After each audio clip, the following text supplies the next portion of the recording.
Hello and welcome to All Things Apostolic. I'm your host, Pastor Jeremy Wilbanks. Let's dive right into a discussion of the God who is infinite. In 1 Kings chapter 8, verse 27, Solomon is praying to the Lord concerning the newly completed first temple in the city of Jerusalem. And this is what he says in verse 27, "But will God indeed dwell on the earth? Behold, the heaven and heaven of heavens cannot contain thee.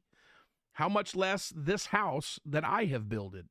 Now, in this dedicatory prayer, Solomon acknowledges a facet of Yahweh's character, the Lord's character, God's nature. Solomon acknowledges that God is infinite, meaning he cannot be contained.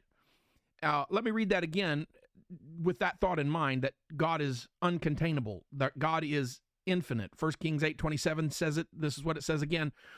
"But will God indeed dwell on the earth? Behold, the heaven and heaven of heavens cannot contain thee. How much less this house that I have builded?" Solomon is referencing God's infinitude, and he does so by mentioning three insufficient containers. The first one, the earth can't contain him. Second, the heavens, indeed, the heaven of heavens can't contain him. The double emphasis here implies the immensity of heaven. That's the Hebrew language uses double emphasis to talk about, in some cases, to talk about the massive scale of a particular object, either plural or double emphasis.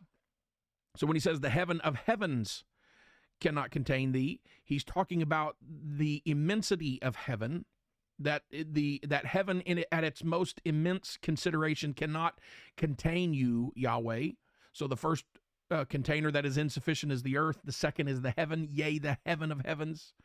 The third, Solomon says, much less the temple that we've just built in Jerusalem, or to use Solomon's exact terminology as it's translated in the King James, this house that I have builded thee. That's terribly insufficient to contain you.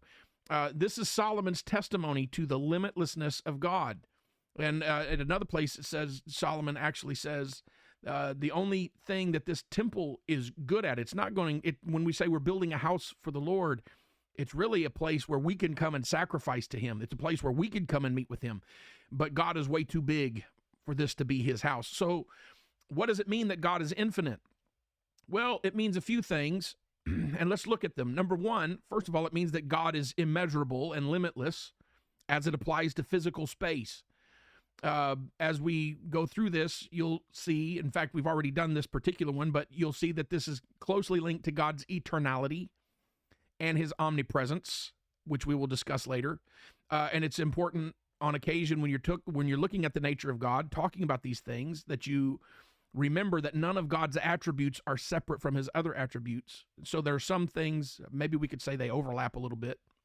But when we're talking about God's limitlessness, immediately his eternality is going to come into mind. His omnipresence will come into mind. So number one, God is limitless as it applies to physical space. Number two, God's infinitude also applies to not just space, but time as well. So when we speak about God's infinity as it applies to time, we talked about space a little bit, and we'll read some passages of Scripture that will illustrate these things. Scripture talking about it. So when we speak about God's infinity as it applies to time, the term that's best used is God's enduring, which is similar to his eternality, but it's a little bit different. It gives us a tool to talk about something a little bit different, something that we've discussed previously. His eternality talks about him being outside of time and space, and the word is everlasting, so you can hear the same concept of enduring, but it gives us a different tool. We'll touch on this in just a little bit. We'll hear about his truth that shall endure to all generations. So it's not just something that's outside of time. It's something that works inside of time, which gets into other attributes that we've already discussed, that God is above all, through all, and in you all. It's his immanence. So none of these are separate. The third way that we talk about God's infinitude or his infinity speaks of his perfection. And the reason it speaks of his perfection is because to have limits or to be finite is to be imperfect, and God is without limits. God is infinite. So if being limited implies imperfection, we understand that God, he is, when we talk about God's infinitude or his infinity, meaning he has no limits, this implies his perfection. So a discussion of God's perfection cannot be disconnected from a discussion of his infinity. And finally, when we talk about God being infinite, we are speaking about the limitlessness of his essence, meaning all the other characteristics of his nature are infinite as well. Thank God he is infinitely merciful. We'll talk about his mercy later. Thank God that he is infinitely good. We'll talk about his goodness later. His omnipresence, his holiness, all of these attributes, whether communicable or incommunicable, natural or moral, all of them are infinite. Okay, let's read some scriptures about God being infinite, God the infinite. Jeremiah chapter 23, verses 23 and 24 say this, "Am I a God at hand, saith the Lord, and not a God afar off? Can any hide himself in secret places?" Listen, this is talking about God's limitlessness in space. Can any hide himself? He's talking about a man. Can a man hide himself in secret places that I shall not see him, saith the Lord? Do not I fill heaven and earth, saith the Lord? He's talking about his limitlessness in space. You're not going to be able to go anywhere and get away from him. He fills heaven and earth. There's no place where he is limited. Acts chapter 17, verse 24 through 27 says this, "God that made the world and all things therein, seeing that he is Lord of heaven and earth." Notice what it says. He says, "I am not contained." He says, "I dwell." This is Paul talking to the men at Mars Hill.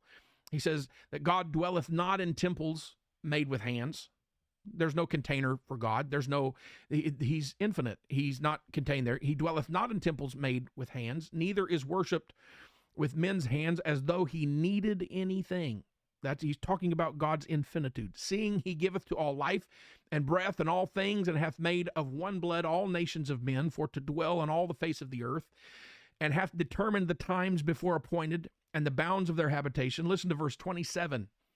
"That they should seek the Lord, if happily they might feel after him and find him." Here it is. "Though he be not far from every one of us." So you can see the connection to his omnipresence, but it gives us, to describe him as infinite, gives us a different tool.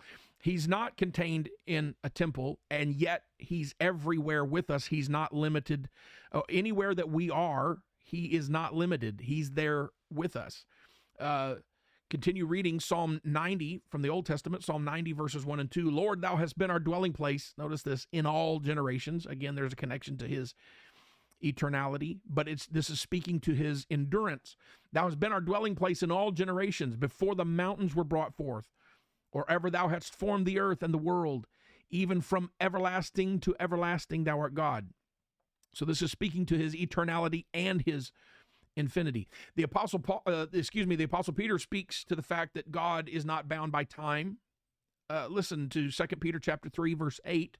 "But beloved, be not ignorant of this one thing, that one day with the Lord as 1,000 years, and 1,000 years as one day." Think about that. God is not limited by days or years. God doesn't think in terms of time limitations. God does not operate in terms of time limitations. One day is as 1,000 years, and 1,000 years as one day. Finally, our opening text, 1 Kings chapter 8, verse 27. "But will God indeed dwell on the earth? Behold, the heaven and heaven of heavens cannot contain thee. How much less this house that I have builded, Solomon said." Now, there's much more to consider as it pertains to the limitless nature of God, God's infinitude. But let's wrap up with this. Here are two very important passages that demonstrate God's infinite nature, but not just that his nature is infinite, but that it is relatable to us in its infinitude. In his infinite nature, he's related to us. Even in our finite state, he has a way of communicating his infinite nature to us. It's part of how God relates to human beings in general, and particularly to his children. Listen to Psalm 139. This is a prayer that the Psalm writer David, we'll get to this in just a moment, that the Psalm writer David is talking about in Psalm 139. He's talking about the infinite nature of God. It's part of a prayer. Listen to what he says. Verse 7 is where we'll pick up. Whither shall I go from thy spirit, or whither shall I flee from thy presence? If I ascend up into heaven, thou art there. If I make my bed in hell, behold, thou art there. If I take the wings of the morning and dwell in the uttermost parts of the sea, even there shalt thy hand lead me, and thy right hand shall hold me. Similar, he says in Psalm 100, verses 4 through 5, the psalm writer says, enter into his gates with thanksgiving, and into his courts with praise. Be thankful unto him, and bless his name. For the Lord is good, his mercy is everlasting, and his truth endureth to all generations. That enduring, that's talking about God's infinite nature. It's not limited. It endures. It's not subject to time. It's not subject to space. It's not subject to generation. There's not a generational limit to this. His truth will endure to all generations. I thank God that he's infinite. I thank God that there's no limits to him. He can do whatever he wants and has all power and all capability, but I'm thankful that he can communicate that to us. His truth endureth to all generations. I'm thankful that God's infinite. God bless you. We'll see you next time.